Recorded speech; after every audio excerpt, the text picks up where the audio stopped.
পরিপ্রেক্ষিতে দেখা যায় রাস্তাগুলি আমাদের উন্নয়নের প্রধান বাধা হয়ে দাঁড়ায়। আশা এখন এই পক্ষে আমার যেটা প্রোগ্রামটা যে লাগবে, আপনারা যদি চান তবে এটা হবে, এছাড়া হবে না। পরিচালনা করতে হবে। আর্থরোড একটা অর্গানাইজেশন যেটা আপনাদের নিয়ে, এগুলো আমাদের প্রোগ্রাম আছে। আপনারা সবাই যদি এক থাকেন, আমার অ্যান্টি ড্রাগ বিভিন্ন গ্রামে বা বিভিন্ন জায়গাতে আমরা সহকর্মী আছে সবাইকে, এবং আমার সামনে আমার প্রাণপ্রিয় ভাই চালু হয়েছে। আপনারা শুনেছেন কিনা? শুনেছেন?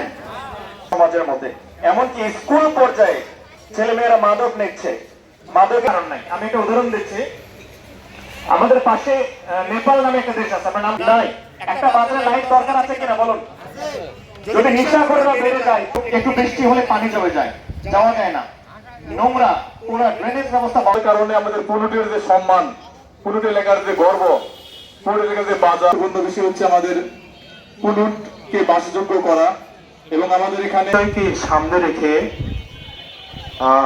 বক্তব্য রাখার জন্য সর্বস্তরের মানুষ, সর্বস্তরের মানে দলের লোকেরা, এটা শুধু হলো কোন দলের উদ্যোগ না। আজকে যে মেরিন ভাই যে প্রোগ্রামটা নিছে, এটা আসলে এত তো সাদাকাল্লাহুল আলিয়্যুল আযীম। আপনাদের সামনে দাঁড়িয়েছি। আপনারা যারা মঞ্চের পিছনে গ্রুপ সোসাইটির সহসভাপতি জনাব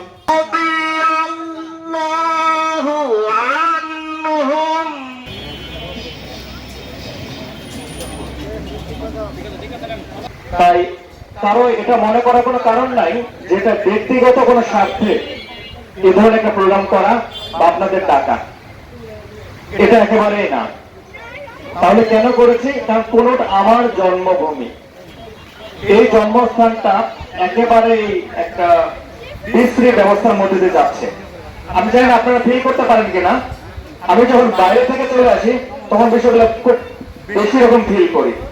তাই আসলে আমি একটা চিন্তা করলাম যে আপনাদের নিয়ে যদি কিছু কথা বলা যায়, এটা আসলে কোনো প্রয়োজন নয়, জাস্ট কথা বলা, আপনাদের সাথে একটা পরামর্শ করা। চিন্তা করে গ্রামের এই রাস্তাঘাট এবং এই মাদকপূর্ণ যে জিনিসগুলো, বিষয়গুলো আছে, সবসময় এগুলো নিয়েই ভাবে। তো এটার জন্যই ইআরএস আর্থ মাধ্যমে গ্রামবাসীদের জন্য ও কিছু একটা করতে পারে, আর এর জন্য আপনাদের সহযোগিতা অনেক বেশি গুরুত্বপূর্ণ।